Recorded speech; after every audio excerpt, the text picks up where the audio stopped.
Hi, this is Neil Posario and in this video po ipapakita ko sa inyo isang work from home opportunity kung saan pwede po kayong kumita ng $7 to $18 per hour. Okay, so kung interesado kang malaman kung anong gagawin mo sa work opportunity na do, then keep watching this video.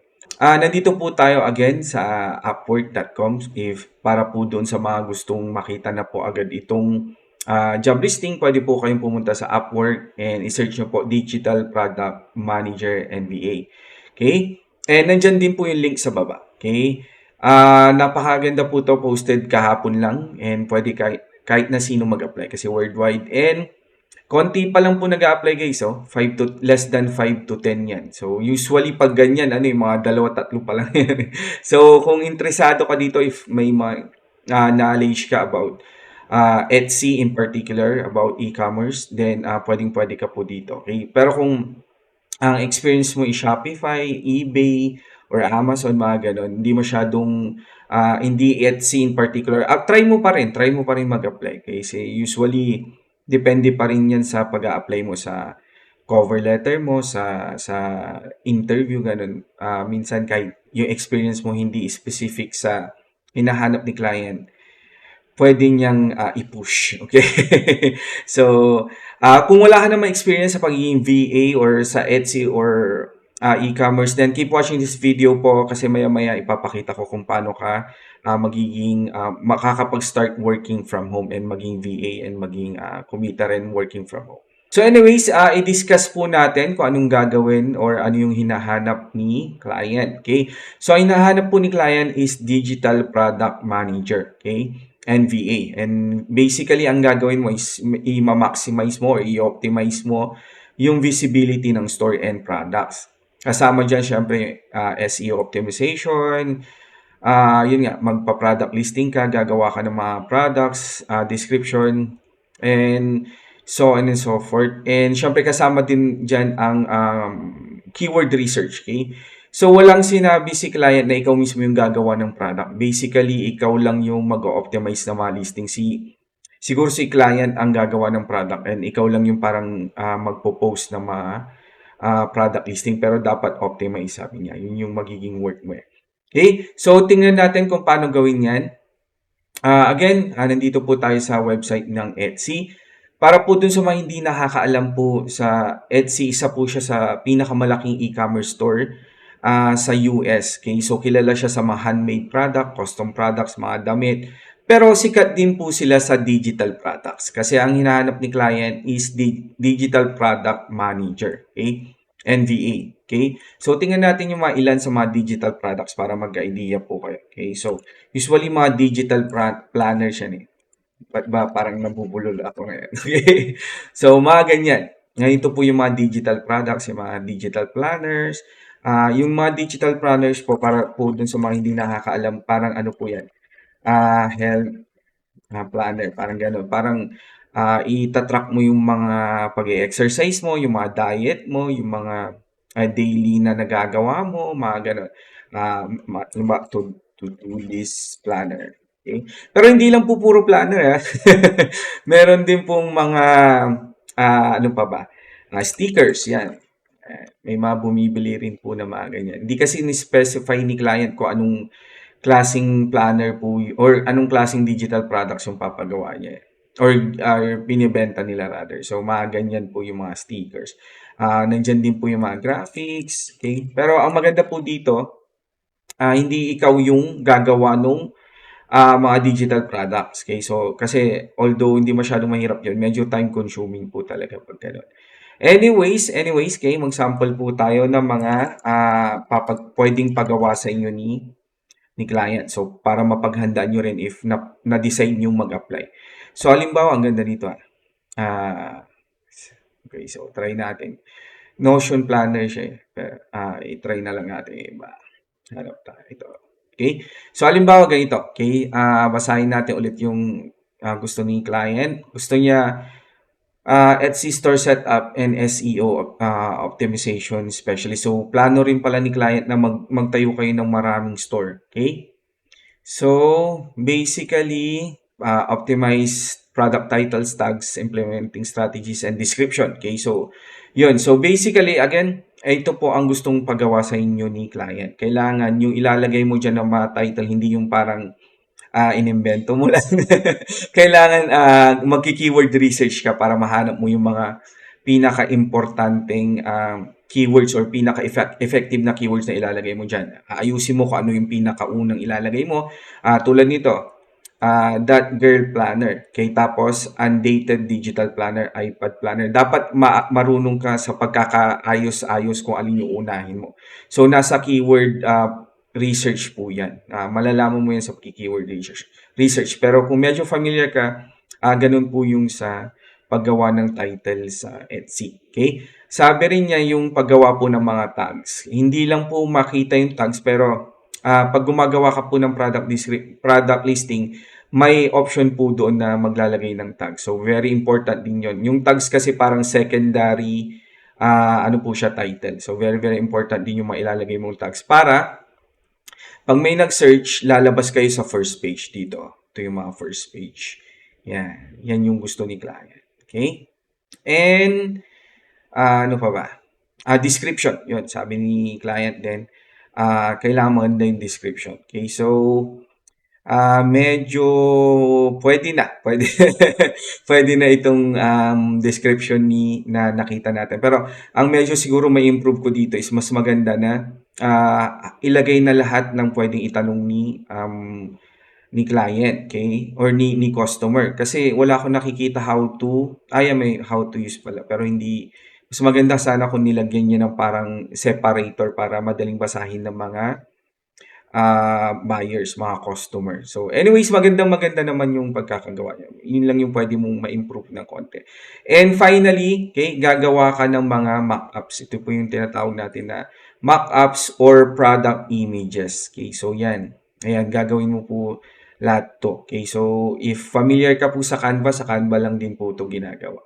Okay, gagawa ka rin po ng mga videos. Sa Canva lang din po ito. Hindi po kailangan na marunong ka po ng Photoshop, mga ganun. Ako rin po hindi masyadong marunong gumawa ng Photoshop. Sa Canva lang din po ako gumagawa ng mga mock-up namin. And napakaganda po nung gawa niya. May description, bawat page, and so on and so forth. So, basically, ganito po yung gagawin mo. Okay? So, magkano ba yung pwede mo kitain if ikaw yung nakuha? Okay?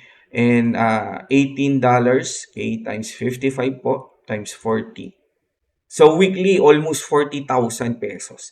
Okay? And times 4 po natin yan.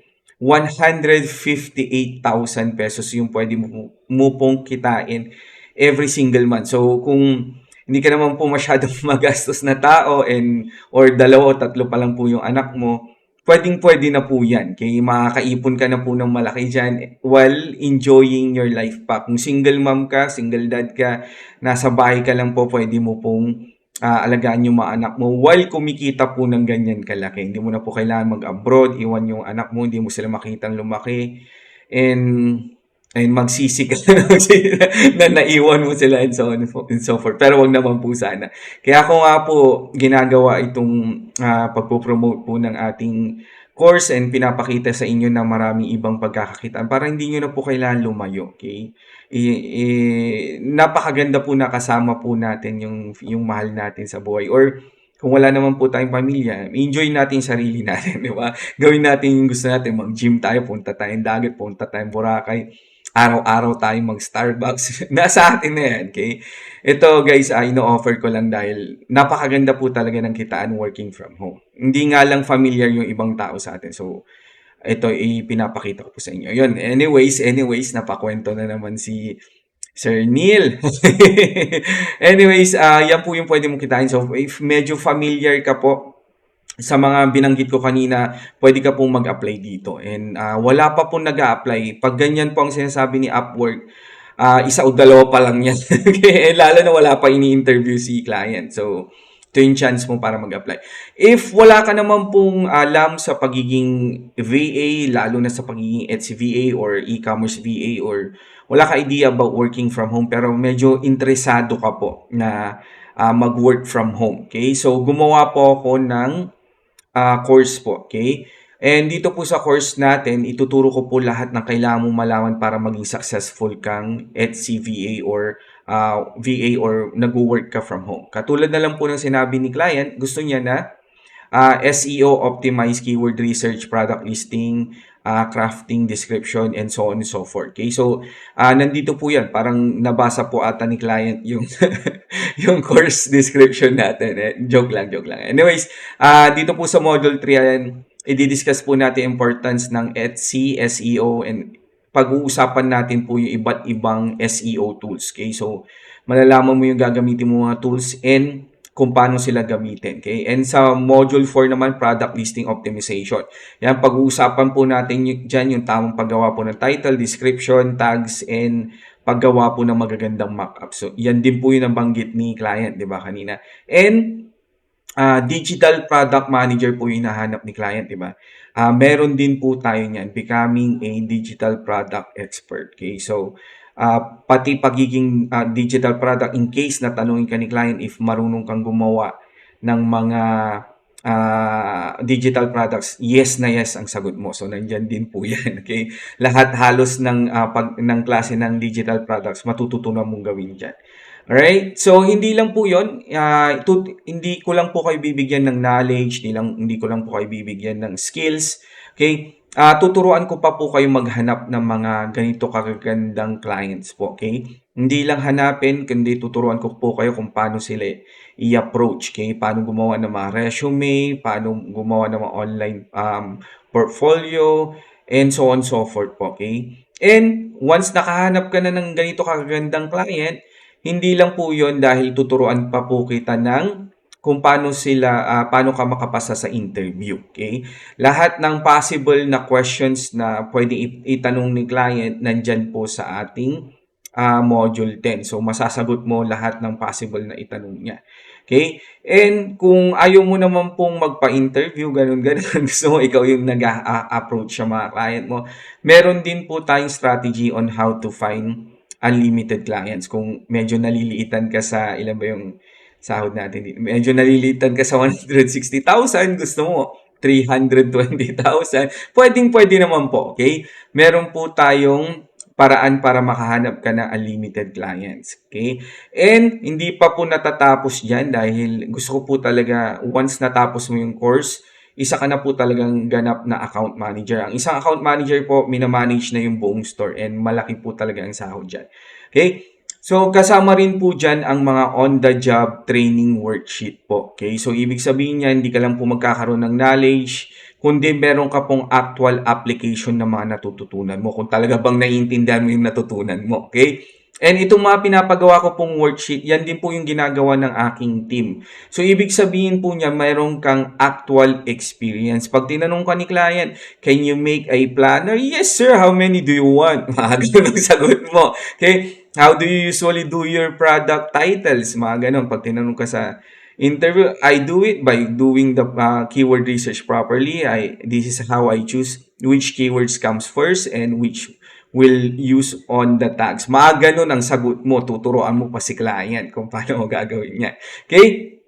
Again, di pa po tayo natatapos niyan dahil gusto ko po talaga kayong spoiled din. Okay? Gusto ko spoiled kayo. Okay? So, meron din po tayong weekly webinars po. Okay? Dito po sa webinars, alam mo na isasagot mo sa interview. Dito naman po, ipapractice mo yung masagot mo sa interview. So, kunwari ako po yung client, ikaw po yung yung applicant. So, magpa-practice po tayo kung paano sumagot ng maayos kay client. Okay? Siyempre, check din natin yung mga resume ninyo, online portfolio, and marami pang iba. Alright? So, again, thank you so much for watching this video. If interesado ka po na mag-enroll dito sa ating course, nandyan po yung link sa baba. Okay? Click mo lang po yun para enroll ka na po or matutunan mo kung paano mag-enroll. Or pag may mga tanong ka pala, okay? Kasi marami pong nagpo-post kung paano daw nila ako ma-message and so on and so forth.